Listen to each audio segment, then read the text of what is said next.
Imagine sitting across from someone, their eyes calm, their smile polite, their words perfectly measured. You think you know them, but you don't. Because beneath that composed surface lies an entire world of unspoken thoughts, silent fears, and secret desires they'll never reveal, unless you know how to ask. Most people believe that reading minds is a supernatural gift, reserved for manipulators, empaths, or the unnaturally intuitive. But the truth is far more human and far more attainable. Understanding what someone truly thinks isn't about invading their privacy or decoding their every gesture. It's about asking the kind of questions that make their soul unfold naturally, without resistance. See, every human being wears two faces, the one they show the world, and the one they quietly live with when no one's watching. They guard it out of fear, pride, or habit. Yet beneath that armor, they're desperate to be seen, to be understood without judgment. That's the paradox of human psychology. We crave connection, but we hide behind walls. The Stoics understood this long before modern psychology ever gave it language. Socrates said, "Know thyself, the beginning of all wisdom." But the unspoken second half of that truth is this: to know others is an equally sacred form of wisdom. Because wisdom isn't just self-control, it's clarity. It's the ability to see things and people as they are, not as we wish them to be. Marcus Aurelius once wrote, "When you look at someone, see not what they appear to be, but what they are striving to become." That is the essence of true perception. It's not about judgment, it's about awareness. And that awareness allows you to connect on a level most people will never experience. The difference between shallow conversation and genuine connection lies in the questions we ask. Most people stay on the surface. What do you do? Where are you from? How's work? These questions touch the mask, not the person. But a single well-crafted question can bypass all that. It can reach the self that exists behind performance, ego, and habit. That's what you're about to learn. Not a script, not manipulation, but 5 questions. Simple, disarming, and deeply revealing. Questions that can uncover someone's priorities, growth, values, courage, and hidden dreams, even if they've never shared them with anyone before.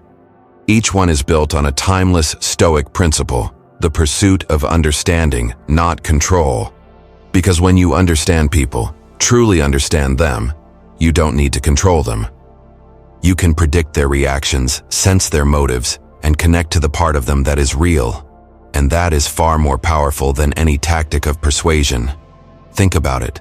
How much pain, conflict, and misunderstanding in your life could have been avoided if you knew how to read what people meant, not just what they said? How many relationships could have been saved? How many betrayals prevented? How many alliances strengthened? If you had simply known how to listen beyond words. This is not a game of mind tricks. It's a discipline, a practice of clarity, empathy, and presence. The same virtues that Stoicism has taught for over 2,000 years. Because the Stoics didn't just master their own minds, they understood others by mastering perception. So in the next few minutes, we'll journey through 5 deceptively simple questions, each one a window into someone's inner world. Ask them sincerely, and you'll never look at human conversation the same way again.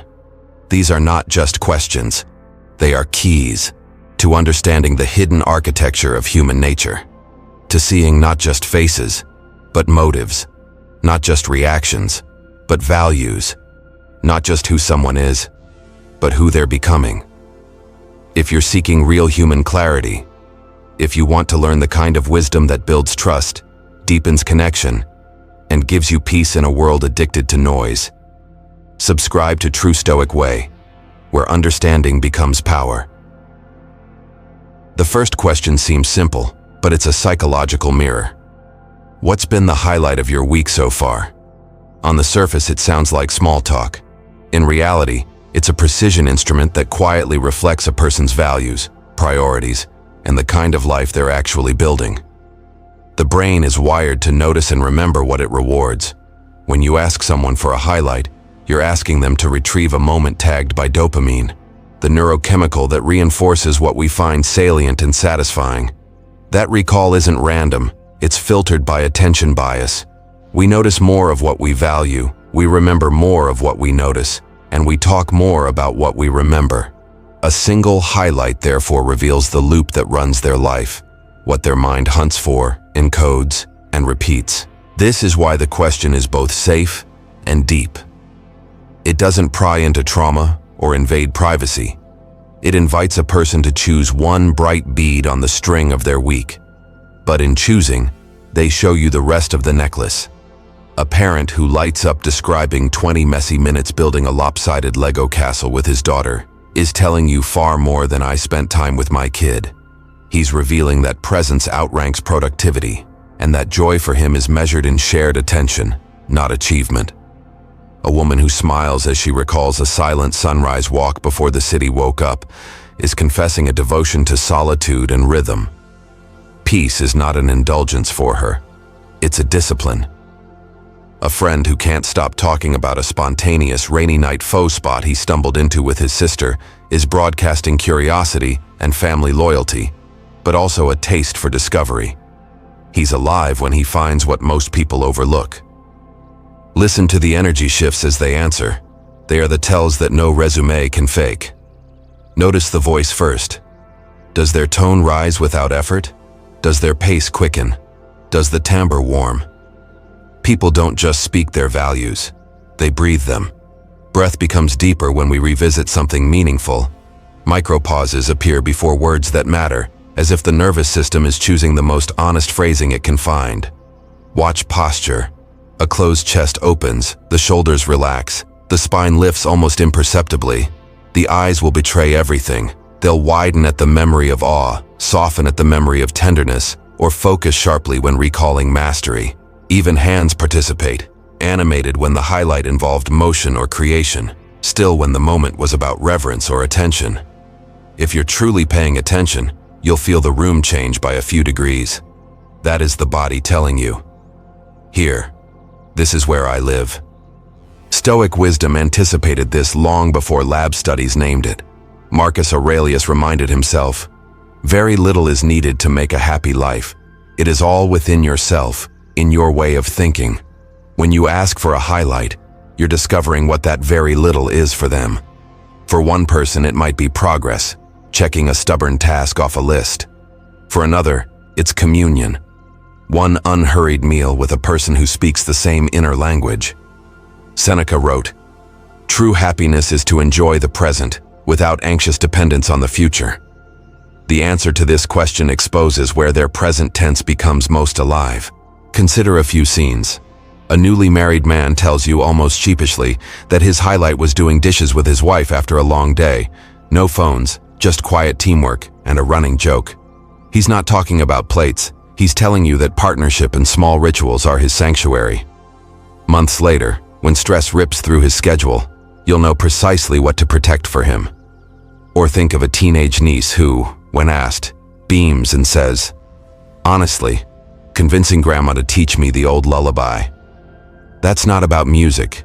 It's about roots, identity, belonging. She will thrive where legacy is honored and languish where history is mocked. Another friend shrugs and says, "I finally fixed the garden gate." It sounds trivial until you notice the pride in his hands. He values order, completion, stewardship of things he touches. On a team, he will be your finisher, the one who closes loops others leave open. Not everyone has a ready answer, and that too is data.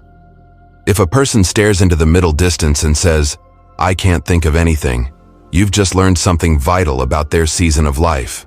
They may be in survival mode, their attention hijacked by threat monitoring rather than meaning-making. Their dopamine has been spending itself on relief rather than joy, on ending burdens instead of beginning delights. With care, you can follow up gently. What would have made this week a little lighter? Often the door opens. Beware the temptation to overinterpret. Body language can mislead if you treat it like a code book. Context matters. A flat tone may signal exhaustion, not indifference.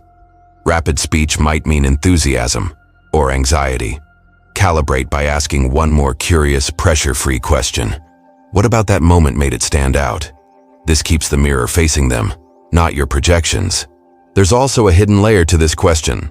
Time orientation. Some people choose fresh highlights, a conversation from this morning, a workout that finally clicked, revealing a present-focused mind that harvests today.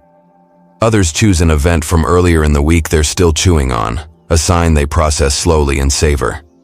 A future-leaning answer. Booking tickets for a trip I've planned for months isn't cheating. It shows anticipation is itself a pleasure. Each style tells you how to pace your interactions with them. The savorer needs space. The sprinter needs momentum.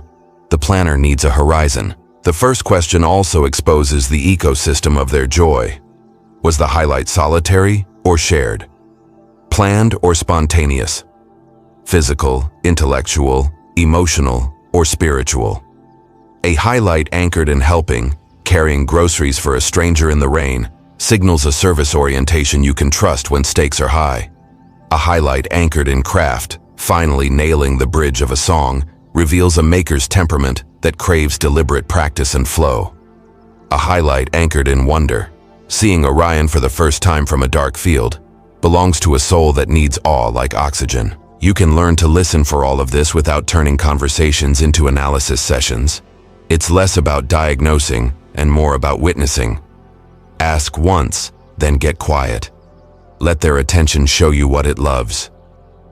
In a culture addicted to performance, someone who listens for the truth of another person's joy is disarming. They'll feel seen without feeling studied. And that is the seed of trust. Once you begin to see the pattern, dopamine marking what matters, attention bias magnifying it, memory curating it, you'll notice how reliable this mirror becomes. Over time, a person's weekly highlights become a time-lapse of their character. You'll see themes repeat, deepen, evolve. The ambitious friend whose highlights were all about wins might begin naming moments of rest. The exhausted parent might start celebrating tiny acts of self-care. The cynic might, to his own surprise, choose a quiet kindness someone showed him. Growth is legible in the highlights we choose. There's a practical grace in using this question in every arena. First dates, family dinners, team check-ins. It levels the field. The executive and the intern both have a highlight. The grandfather and the teenager both have one too. It invites dignity without competition. And if you make it a habit, you'll find something remarkable happens to your own life. You'll start noticing highlights as they occur, not just afterward. The question you offer others becomes a compass you carry yourself. Remember, what we're practicing here is Stoic perception, seeing clearly, without adding stories that aren't there. No manipulation, no fishing for confessions, just an honest invitation that lets someone show you the landscape of their week. When they do, protect what they show you. Where they come alive, don't trample. Where they go quiet, don't interrogate. Understanding is stewardship. In true Stoic way, we train this awareness, to see what others miss, to listen for the pulse beneath the words, and to honor what we find with patience and respect. Because when you understand what energizes a person, you hold the thread that can lead to everything else. How they change, what they value, where they're brave, and what they secretly want. Follow that thread, and you're ready for the next question, the one that reveals not just their joy, but their evolution. This one reveals their evolution. What's something you used to believe that you don't believe anymore? The words sound gentle, almost casual, but beneath that simplicity lies one of the deepest psychological probes you can ever ask. It doesn't just show what a person thinks. It shows how they think, whether they cling to certainty or allow themselves to be rewritten by experience, whether they defend their ego or seek the truth. When someone answers this question, they're not just sharing an opinion. They're exposing their relationship with change, because every belief we've ever held is wired into the brain, reinforced through repetition, emotion, and social reward. Changing that wiring feels like an identity fracture. The moment a belief collapses, the mind experiences a flicker of alarm, a small death. But those who can sit with that discomfort instead of defending themselves are the ones who grow. Neuroscience calls this process belief updating. When new information contradicts what we thought was true, our brain triggers cognitive dissonance, a clash between old wiring and new evidence. Most people silence that tension by rejecting the new information, saving their pride at the cost of their progress. A few, however, do something rarer. They lean into the discomfort. They let the old neural pathway dissolve, allowing the new truth to settle. That pain, the burning away of false certainty, is what philosophers have always called wisdom. I once asked this question to two people in the same week. One wise, one rigid. Their answers have stayed with me for years. The first was a mentor of mine, a quiet man in his 50s. When I asked what he used to believe, he smiled. "I used to think being right mattered more than being kind," he said. "Now I know people remember how you made them feel far longer than whether you won the argument." He didn't sound regretful. He sounded liberated. You could hear the humility in his tone, the ease of someone who had allowed life to reshape him. 2 days later, I asked the same question to a successful entrepreneur, known for his confidence. He paused, then frowned. "Honestly, I can't think of anything. I've always trusted my instincts." At first, it sounded strong, but underneath, there was rigidity, a fortress built around ego. When someone believes they've never been wrong, it doesn't mean they've always been right. It means they've stopped learning. The Stoics warned us of this trap. Epictetus said, "It is impossible for a man to learn what he thinks he already knows." Growth demands the courage to doubt yourself, to recognize that certainty is often just fear, disguised as confidence. The beauty of this question is that it doesn't expose ignorance, it exposes maturity. Because to admit that we've outgrown a belief is to acknowledge that we've been in motion, that life has taught us something real. A woman once told me, "I used to believe I had to prove my worth by doing everything alone, but I've learned that asking for help isn't weakness, it's wisdom." That shift may sound small, but neurologically, it represents a total reorientation.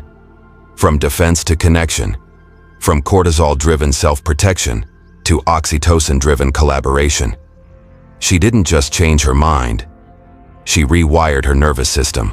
Another man, after a painful divorce, said, "I used to believe love meant losing myself in someone else. Now I know love only lasts when both people remain whole." His growth wasn't intellectual, it was existential. He had redefined intimacy itself. People who answer this question with honesty reveal the architecture of their evolution. They show whether their growth was intellectual, changing their understanding of the world, moral, redefining right and wrong, or emotional, transforming how they relate to others. And sometimes the silence before the answer says more than the answer itself. The pause, the breath, the searching eyes. That's the sound of the mind turning inward to meet itself. From a Stoic lens, change is not chaos, it's alignment. The world is in constant motion and so are we. Marcus Aurelius wrote, "Observe constantly that all things take place by change, and accustom yourself to think that nothing exists without it." Resisting growth is resisting nature itself. But our ego resists because it equates change with loss. It fears that letting go of an old belief means admitting weakness. Yet in truth, letting go is strength. Because it means your loyalty is to truth, not pride. I once worked with a man who used to believe leadership means control. After years of burnout and conflict, he learned that leadership is actually service. His team began to thrive not because he became smarter, but because he became quieter. The paradox of wisdom is that it shrinks the ego but expands the influence. Our brain rewards that humility too. When we accept new truths, dopamine doesn't just fire for pleasure, it fires for coherence. The prefrontal cortex relaxes, tension dissipates, and we feel a sense of rightness not from being right, but from being real. That's why this question often transforms conversations into confessions. It invites people to name the moment they became wiser, and in doing so, to re-experience the dignity of growth. Sometimes the answers carry grief. I used to believe my parents would always understand me. I used to believe hard work guaranteed fairness. I used to believe time healed everything. Those aren't just beliefs changing, they're identities shedding their skin. You'll know the moment is sacred when the tone softens, when the air grows heavy, when both of you fall silent for a beat. Don't rush it. In that silence, transformation breathes. The Stoics believed that wisdom wasn't about clinging to truth, but about becoming fit to receive it. Seneca wrote, "Every new beginning comes from some other beginning's end. To grow, something in us must end, an illusion, an arrogance, a certainty." Ask this question often, and you'll see how it separates people into two kinds: those who let life refine them, and those who let pride fossilize them. The first become flexible, humble, resilient, capable of joy even in uncertainty. The second become brittle, defenders of outdated maps in a world that keeps shifting. One evolves, the other calcifies. If you pay close attention, you'll also notice how people frame their answer. Some say, "I learned," their language rooted in curiosity. Others say, "I was wrong," their language rooted in shame. The wise ones don't apologize for change. They celebrate it. Because they know the goal isn't to be flawless, it's to be fluid. When you ask this question, you're holding up a mirror not just to their past, but to your own. You're reminded that you too are a work in progress, that every belief you cling to will someday evolve or dissolve. The Stoic in you learns to welcome that evolution with gratitude, not fear. Growth requires humility, the willingness to be a student of life again and again. If you value growth over pride, you're already walking the true Stoic way. This question touches the wounds people hide. If you could change one thing about how people treat each other, what would it be? At first, it sounds like a question about the world, but it's not. It's a mirror disguised as philosophy. When people answer, they aren't talking about humanity, they're talking about themselves. Every word they choose reveals where they've been hurt, what they longed for, and what virtues they quietly worship. When I ask this question, there's always a pause. The mind searches for something safe to say. More kindness, less judgment, better communication. But listen carefully. The one thing they wish others would change is the one thing they've needed most. The moment they answer, you glimpse the architecture of their moral world. A man once told me, "I wish people would stop making promises they don't intend to keep." His tone wasn't angry, it was weary, like someone who had spent too long cleaning up after broken trust. That single sentence told me everything about him. He valued reliability more than charm, commitment more than charisma. When he said he'd do something, he did. And he expected the same from others. Later, when we worked together, I saw that integrity play out daily. He would text if he was 5 minutes late, deliver ahead of deadlines, and quietly fix problems before anyone noticed. His answer had been his blueprint. Another woman said, "I wish people would listen to understand, not just to reply." She didn't know it, but she was revealing loneliness, the ache of never being fully heard. That wish told me she'd spent years explaining herself to people who only half listened. She valued empathy because she'd starved for it. Months later, when conflict erupted on our team, she was the one who restored peace, not by speaking louder, but by listening longer. Sometimes, the answer hides behind humor. I once asked a friend over dinner and he smirked, "I wish people would stop pretending to be fine when they're clearly not." His laughter was light, but the truth underneath was heavy. He was talking about himself, about the years he'd smiled through exhaustion, pretending strength to avoid pity. When people project what others should do, they're unconsciously confessing what they wish they could do. That's the reflective power of this question. Psychologists call it projection, but philosophers might call it revelation. When someone describes the change they want to see in others, they're really describing the virtue they've struggled to embody, or the injustice they've had to endure. The Stoics understood this reflex well.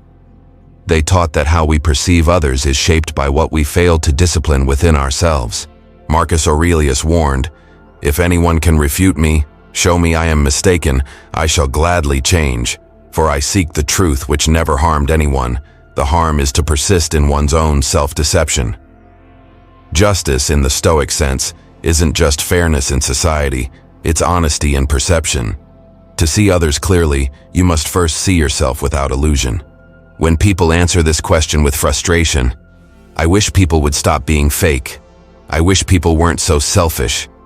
You can almost trace the invisible scars. They've been betrayed by hypocrisy, used by takers, dismissed by the self-centered. But not all pain hardens. Some transmute it into compassion. A nurse once told me softly, "I wish people would forgive faster." She'd seen families torn apart by pride, seen love rot because no one would take the first step toward reconciliation. Her wish was an act of mercy, a call for collective healing. Another man said, "I wish people would hold themselves to the same standards they demand from others." That's not a complaint. It's a philosophy of integrity. He'd likely been surrounded by double standards and learned that fairness begins at home. In Stoic virtue, this is the essence of temperantia, moderation, self-restraint, the refusal to demand what you do not first embody. In family, the question cuts even deeper. A mother said to me, "I wish people would speak to their children the way they wish they'd been spoken to." Her voice cracked on the word children. She wasn't just talking about parenting. She was mourning her own childhood. In that moment, you realize this question doesn't just reveal character, it reveals lineage, the emotional DNA passed from one generation to the next. In love, it uncovers longing. A man once whispered, "I wish people would stay when things get hard." That's not philosophy, that's heartbreak distilled into a sentence. He wasn't demanding perfection from others. He was pleading for courage, for presence. And through that honesty, he unknowingly revealed his own greatest virtue, loyalty. The emotional tone of their response tells you everything. Bitterness means the wound is still open. Sadness means they've accepted it, but haven't healed. Peace means they've transformed pain into principle. Listen for which one you're hearing. Sometimes, the answers reach beyond the personal into the societal. I wish people would stop judging others for things they can't control. That usually comes from someone who has been judged for their background, appearance, or identity. Their empathy was born from exclusion, or I wish people would be more grateful. That's often someone who's been taken for granted, who's learned to treasure appreciation because they've lived without it. Every response maps a moral landscape, what people praise, what they resent, what they forgive. When you collect enough of these maps, you begin to see a pattern. Most people aren't asking the world to change randomly. They're asking for the world they needed and never got. The Stoics believed that the just person doesn't wish for others to be better out of anger, but out of understanding. Epictetus wrote, "When someone does wrong, teach him kindly, for ignorance is the cause of error." That's what separates moral strength from moral superiority. Justice without temperance becomes cruelty disguised as righteousness. True wisdom corrects without contempt. When you use this question in conversation, you'll see how it deepens connection almost instantly. It makes people feel safe to talk about their ideals without confessing their pain directly. And when they do, they trust you a little more, because you've listened without judgment. That trust is priceless. Here's something fascinating. As people describe the change they want in others, they often reveal how they'd like to be treated by you. If they say, "I wish people would be more patient," they're really telling you, "I need patience." If they say, "I wish people were more honest," they're saying, "Don't hide from me." Once you notice this pattern, you'll navigate relationships with far more wisdom. This question, then, is not just about others, it's about alignment. It helps you understand whether your values harmonize or clash. If someone craves respect and you value freedom, you'll know early how to bridge that gap. If someone values compassion and you lead with logic, you'll know to balance warmth with reason. And here's the final insight. This question doesn't only reveal wounds, it reveals hope. Even when people speak from pain, they're still imagining a better world.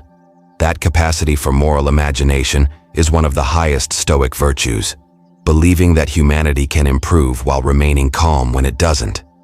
If you find wisdom in observing human nature, stay with true Stoic way. Because the next question dives even deeper. It shows not what people value, but how they act when their values are tested. Once you know what they value, the next question shows how they act under pressure. Sometimes the bravest act is one that surprises even yourself. What's a decision you made that surprised even you? This question reaches beyond logic into the wild territory of instinct, that hidden moment when the self suddenly expands beyond its own borders. We all have patterns we live inside, our routines, our fears, our predictable reactions. But once in a while, something within us breaks rank. We act, and only afterward realize how far we've leaped. That's the power of this question. It reveals a person's relationship with courage. The answers never sound rehearsed. People hesitate. Their eyes drift upward, searching their memory. You can almost hear them whisper internally. When did I stop being who I thought I was? Some remember monumental decisions, quitting a safe job, ending a toxic relationship, forgiving someone they vowed never to speak to again. Others recall quieter shifts, saying no for the first time, telling the truth when lying would have been easier, or asking for help after years of silence. Each one is a fingerprint of bravery. A friend once told me, "I surprised myself when I walked away from the company I built for 10 years. Everyone thought I was crazy. But one morning, I realized I didn't recognize the man in the mirror anymore. He wasn't running from failure. He was running toward alignment." The dopamine spike he felt that day wasn't about relief or rebellion. It was the brain's chemical reward for reclaiming integrity. Neuroscience calls it the reward from risk, the neural satisfaction that comes when our actions finally match our deeper truth. The prefrontal cortex releases dopamine, not just when we win, but when we act courageously, because the brain recognizes congruence as victory. Another woman once said, "I surprised myself when I forgave my father." She'd carried resentment for decades, a scar so old it had become part of her identity. One day, she said, I realized I didn't want to keep him in my story anymore. So I let go. That single act rewired her emotional system. Forgiveness releases oxytocin and lowers cortisol, literally reshaping the body's chemistry from protection to peace. She didn't change him. She changed the prison of her own mind. Sometimes, surprise comes disguised as compassion. A man once recounted, "I stopped in the middle of traffic to help a stranger push a broken car uphill. I don't even know why I did it. I just moved." For weeks he thought about that moment. It had woken something dormant, a reminder that beneath cynicism, kindness still ruled his reflexes. When I later saw him mentoring a younger coworker, I realized that his spontaneous act of service had become his new compass. These stories matter because they reveal the moments when the inner self takes command over conditioning. In neuroscience, this is the brain's salience network overriding the habitual circuits of fear and hesitation. It's the mind saying, "This matters more than comfort." Every time you act from that place, you strengthen the neural pathway for courage, a habit of bravery built through repetition. Marcus Aurelius understood this long before modern science did. He wrote, "Adapt yourself to the life you have been given, and truly love the people with whom destiny has surrounded you." Adaptation, for the Stoics, wasn't weakness. It was active wisdom. The person who can pivot under pressure without losing their principles is far stronger than the one who never changes out of pride. Courage and adaptability are twins. Courage initiates change. Adaptability sustains it. Seneca echoed the same truth. The bravest sight in the world is to see a great man struggling against adversity. What he didn't say, but surely meant, is that the greatness isn't in the struggle itself, but in the decision that begins it. The moment you surprise yourself is the moment you reclaim authorship of your story. I once asked this question to a quiet engineer named Leo. He paused, then smiled shyly. "I surprised myself when I said yes to adopting a child. I always thought I wasn't ready, that I'd never have enough time or money. But the day I met her, all that disappeared." He laughed, shaking his head. "I didn't know love could expand that fast." That decision didn't just change his life. It revealed a truth he hadn't known his heart could hold. Sometimes the surprise isn't about courage in danger, but courage in tenderness. In contrast, there are those who struggle to answer at all. They'll say, "I'm pretty consistent. I don't do surprises." What they mean is, "I don't let life interrupt my control." They live in a narrow comfort zone, confusing stability for strength. But stability without flexibility becomes fragility.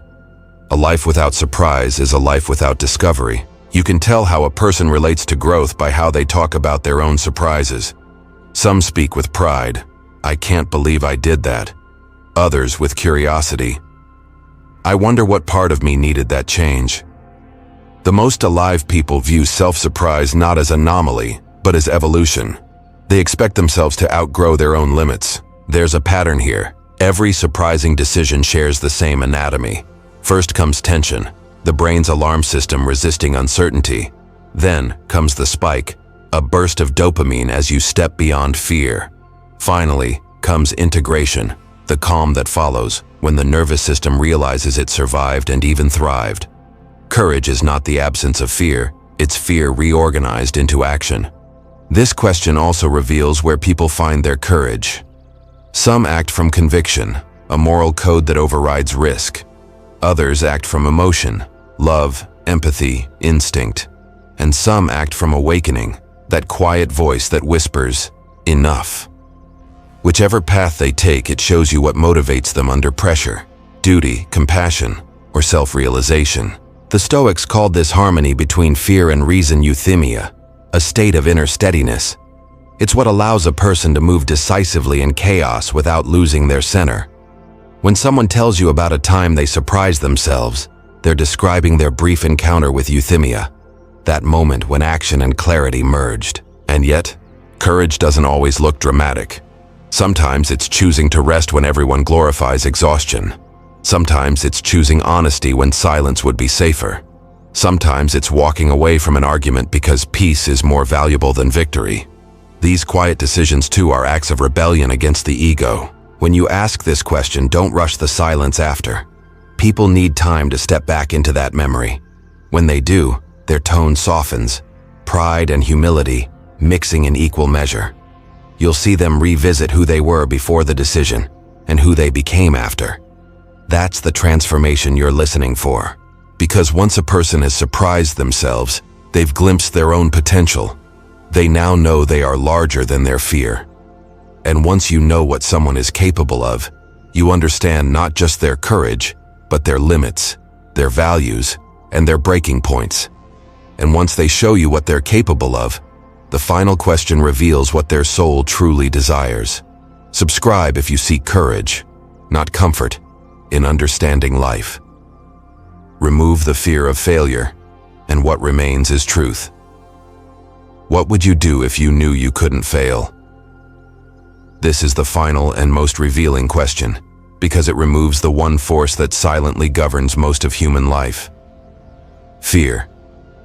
Behind every hesitation, every safe choice, every diluted dream, there it is, whispering that failure will cost too much. But when you strip that fear away, even hypothetically, people suddenly speak with the voice of their soul. The moment you ask this, something changes. You'll see it in their eyes, a flicker of recognition, followed by either longing or sadness. Some smile, as if remembering an old part of themselves. Others go quiet, realizing how long they've been living someone else's version of success. This question is a spiritual X-ray. It reveals not who someone is right now, but who they were before the world told them who to be. A woman once told me, "If I knew I couldn't fail, I'd start a school for children who learn differently.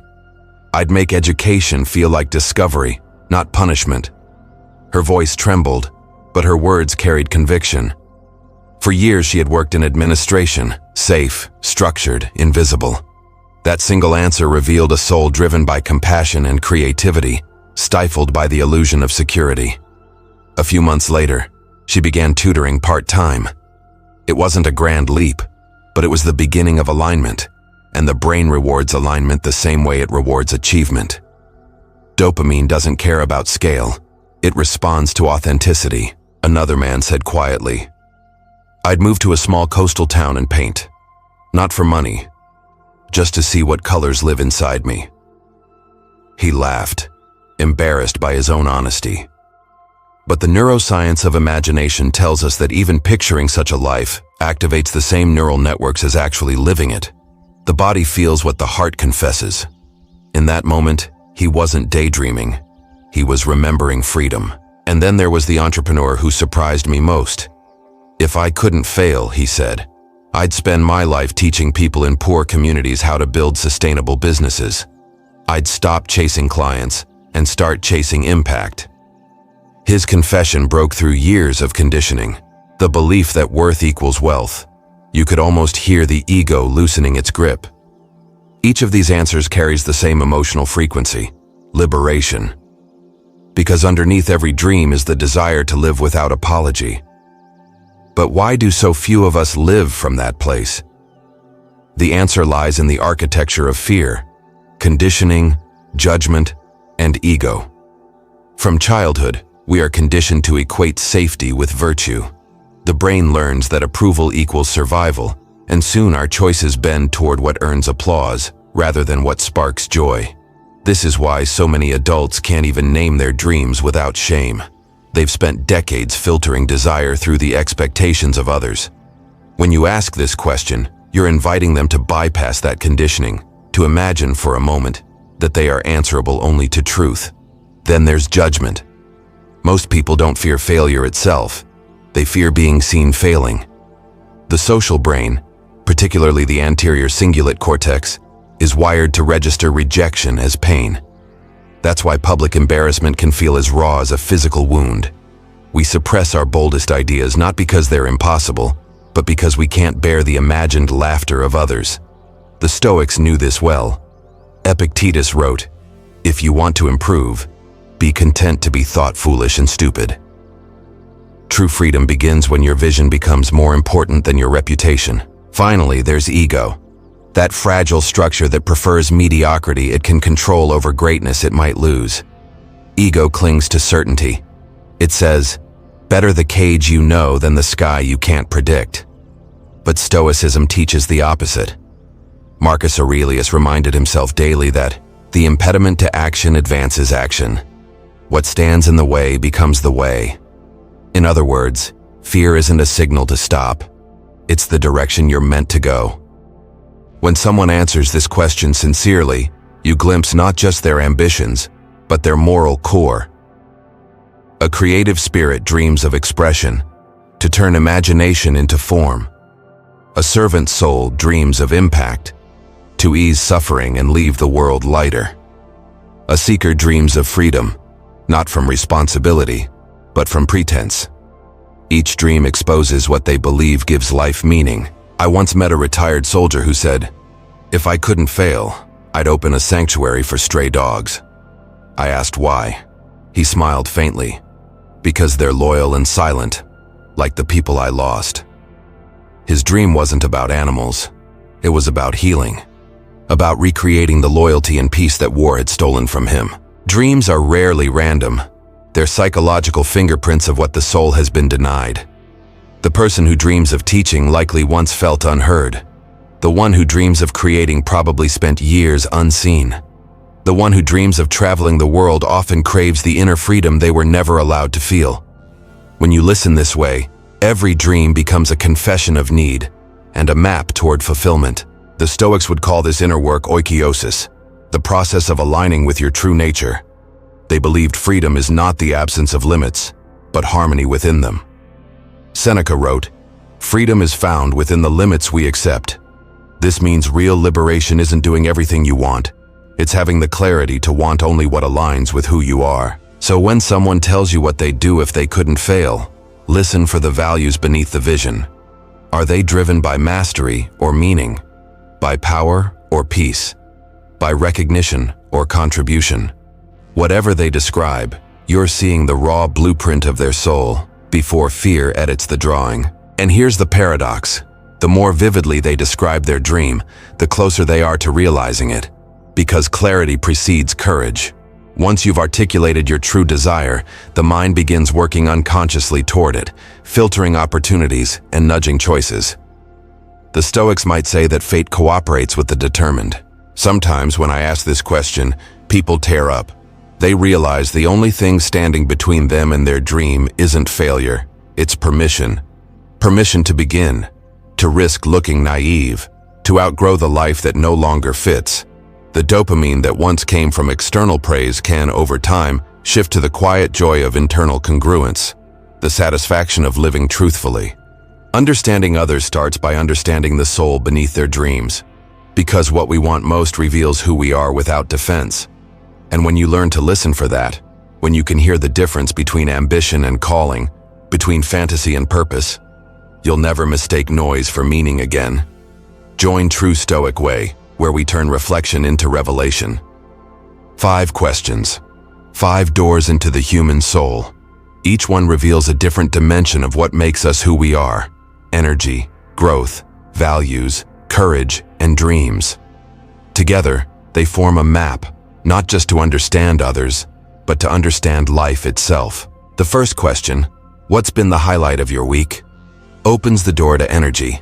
It shows you where a person's spirit comes alive, what nourishes them beneath the surface of routine. You learn what lights their mind, what calms their heart, what makes their existence feel worth living. To know what energizes someone is to know how to love them, or how not to drain them. The second, what's something you used to believe that you don't believe anymore? Is the door to growth. It reveals the elasticity of the human mind. Whether a person can stretch beyond pride, let go of certainty, and allow truth to reshape them. It separates the ones who cling to being right from the ones who hunger to become wise.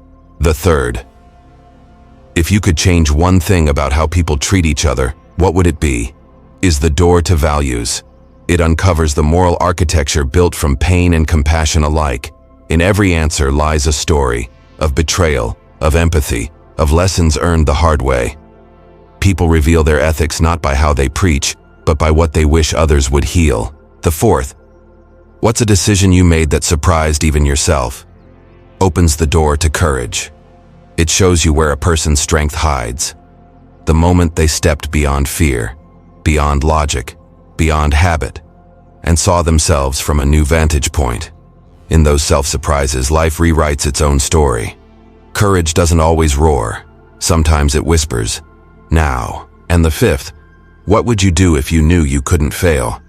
Is the door to dreams, the purest mirror of all. It reflects who someone was before fear, expectation, and comparison built their cage. It shows you not just what they want, but what they were designed to create, give, and experience. Beneath every dream is a truth they were born to remember. Together, these 5 doors don't just help you read others, they help you rediscover yourself. Because every time you ask sincerely, you're also answering silently. What are your highlights? What beliefs have you outgrown? What virtue do you most long to see in the world? When was the last time you surprised yourself? And what would you do if failure no longer ruled you? Understanding others is a mirror for understanding the self. When you listen deeply, you notice echoes. Their hopes sound like yours, their fears rhyme with your own. The illusion of separation fades, and that's where wisdom begins, not in analysis, but in empathy. The Stoics knew this well. They believed that philosophy was not about argument, but about perception, the discipline of seeing clearly before reacting. The wise man understands before he speaks, they said, because wisdom doesn't rush to answer, it waits to see. It listens beneath words, beneath emotion, until truth reveals itself. That's what these questions train you to do, to listen for the signal beneath the noise, to sense what drives people, their joy, their evolution, their wounds, their strength, their purpose. When you master that awareness, manipulation becomes irrelevant. You don't need to control others when you can understand them. You don't need to impress when you can connect. We live in a noisy age, endless opinions, shallow connections, and constant performance. But clarity is still power. Stillness is still strength. The ability to perceive truth, calmly, quietly, without bias, is what separates the reactive from the wise. Each question is an act of rebellion against superficiality. To ask them sincerely is to choose depth in a world built on distraction. You become a builder of trust, a keeper of insight, a person others feel safe with, not because you flatter them, but because you see them. And when you practice this long enough, something shifts. You begin to speak less and understand more. You recognize that silence, when rooted in awareness, is louder than any argument.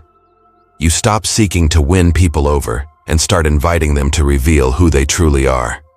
That is the Stoic art of conversation: connection without control, presence without pressure, power without pretense. Because true mastery isn't about dominating others, it's about mastering perception, to see people as they are, to see yourself as you are, to walk through life unclouded, unafraid, and unreactive.